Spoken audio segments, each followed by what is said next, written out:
The pain was so intense, just like a thief in the night. There were a lot of COVID patients there. I was producing enough to feed 2 babies. Hi everyone, welcome to my YouTube channel. It's Ifes Corner here again. Today, I'm going to be sharing my honest and real postpartum experience after my C-section. This time around was different from the first time, with unexpected struggles, especially physically and emotionally. Having a second C-section was really tough. The pain was so intense despite the fact that I had Advil, Tylenol and morphine. I couldn't lie down properly for good 2 weeks. I was just sitting on the couch in the living room. What made it more worrying was the incision refused to heal up as fast as the first one. I had to go to the hospital several times to run series of tests, including pap smear, biopsy, lot of x-rays. The biopsy that I actually went for was to confirm if there was no cancerous cell in my body. The name of the biopsy was the endometrial biopsy. It was so invasive, it was so painful for me. When I went for that test, I was told to take 2 Advil. And I can tell you that the Advil did nothing for me. The pain was so intense. I couldn't climb up the stairs for a week. In fact, there was one time I went to the washroom. It was my husband that had to carry me back to bed. It was that bad, just because of trying to see what might be wrong with my body and why the incision was painful and taking time to heal. But thankfully, all the results that I went for came back clear. To all my fellow C-section warriors, don't let anyone make you feel like as if you took the easy way out. Imagine having this type of pain while still caring for our babies. You are incredibly strong and brave. The second one was swollen legs and hospital visit. About 8 days postpartum, I noticed swelling on my legs. When I contacted 811, so we have 911, we also have 811. So I contacted them. I was told to do something. So they told me to put my leg, just dip my hand on my toes. I did it. And I noticed that it's like that hole was there. I can't remember the medical term, but I would try to put it once I get the name. So I was told to drop everything I was doing and come back to the hospital. Remember I said I was 8 days postpartum. It was so bad that we got there around 3 o'clock. What if I tell you that we were there between that 3 o'clock and 12 a.m. in the midnight with my child? He would always cry, so my husband was trying to feed him while also managing our daughter. It got to a point that they told them to leave where I was because there were a lot of COVID patients there. When I got home, they told me that I still had to run other tests, and those other tests will prevent me from breastfeeding for 24 hours. I told them that I'll pass. I couldn't just do that because I was already in enough pain. My blood pressure was so high because I was having pain on my incision site. I was having pain in my breast because I was still new to breastfeeding the second baby. So the pain was just so much for me. Anyway, thankfully for me, the swelling reduced in a few days. Now the third one was engorged breast and latching difficulty. Breastfeeding brought its own sets of challenges. Quite alright, I had great milk supply. The nurse that came around told me I was producing enough to feed 2 babies. But my son had trouble latching. Because he had problem latching, this caused painful engorgement for me. The public health nurse gave me a nipple shield to help with the latching. I was also booked for an appointment with a lactation specialist. However, I didn't end up using all this because my mom came around and she's a nurse, so it made it easy. So she helped with bottle feeding the expressed milk, and this gave me rest and also helped me to establish my breastfeeding. Sleepless nights and exhaustion. Sleep deprivation is real postpartum. I'm sure anyone that has been through pregnancy or postpartum can relate. The sleep deprivation actually even starts before you put to bed. I only started having full nights of sleep when my daughter was 3 years old.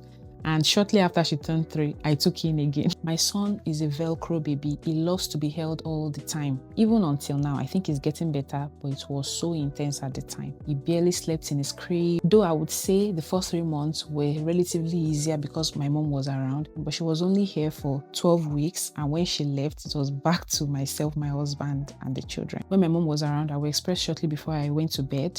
And then once it's 3 a.m., I would express again. And my mom would do the night shift from 9 to 3:30 a.m. So I would wake up to express between 3 and 3:30 or 3:45 and then go and carry my son so my mom can also sleep a little. So that was what we used to do at that time. And she would tell me to sleep, but I noticed that because of the supply I had, it made it difficult for me to sleep well. Another thing I went through is the body struggles. Some of what I've gone through and I still am going through is weight gain, stretch marks, and hyperpigmentation. Bouncing back has been slower than it was with my daughter. Once I found out I was pregnant the second time around, I started using shea butter on my stomach because I didn't have any stretch mark during my first pregnancy. Everything was good until my third trimester, the beginning of my third trimester. Just like a thief in the night, the stretch marks just came knocking. They are not on my stomach, but they are on my sides. I felt so bad, like, what could I have done to prevent this? I did all I could. But then I realized that sometimes it's genetics. There are other underlying factors that cause stretch marks.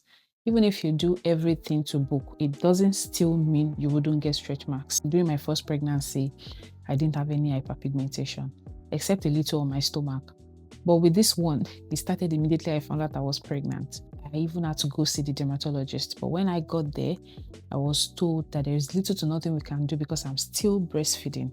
So the only thing I'm just doing at the moment is managing it till I'm done breastfeeding, and then I can book another appointment. Memory loss and brain fog. Memory loss is real. It all started since my first pregnancy. I think it gets better, but your memory might not be as it was before babies. I might be wrong, but that's just my opinion. It has gotten to the point where I forget my age. If you ask me, I even made a short video talking about me forgetting my age and having to pull up my calculator to calculate. I forget things. I want to pick something up. I just tell my husband, baby, I wanted to pick something. Can you remember what I said I wanted to pick? There are lots of times where I have lots of alarms, lots of appointments, lots of notes on my phone, just so I remember what I want to do. And you have lots of appointments for your baby, you have school runs, like just series of things that I have to note down, because once I'm trying to remember, sometimes I just have like migraine thinking about something that I'm like, I should remember this thing. Why can't I remember? I thought I talked about this thing. The postpartum hair loss has been so terrible. During my pregnancy, my hair was so full and thick. It even got me surprised because I'm not someone that really has much hair. But after pregnancy, it was still good until 1 month postpartum. All of a sudden, I started having serious shedding. Shortly before Christmas, I wanted to make braids. I had booked an appointment, I had made the deposit a few days before I would make my hair. I barely had hair on my head, just like bald spots on different parts of my hair. I cried and cried and cried because I'm someone that I've struggled with my hair. I made locks and the locks messed up my hair shortly after we moved to Canada, and I've been on low cut ever since. So I was thinking, it's now time to start making my hair. I had gotten the extensions and the shedding happened. I messaged the hairdresser. She was so graceful enough, and she returned my funds and told me that she was so sorry. After doing some research, I got the castor oil. I've been using the castor oil ever since. I also got this satin pillowcase for me because I don't like satin bonnet, so I got a satin pillowcase. My hair is getting better, so now it's a little full again, and I'm thinking I should probably start making it again. I'm not sure, probably shortly before I resume from my maternity leave. But the hair loss is real. It is so real. And I've seen stories of people also have the same issues where their hair falls out so bad in their fourth trimester. Another thing is the emotional roller coaster. What I've gone through and what I think women go through during postpartum is not only physical changes. Emotionally, postpartum has been a roller coaster for me. I was so lucky that my son accepted the bottle because I know some moms aren't so fortunate with this. Some babies just refuse the bottle outrightly.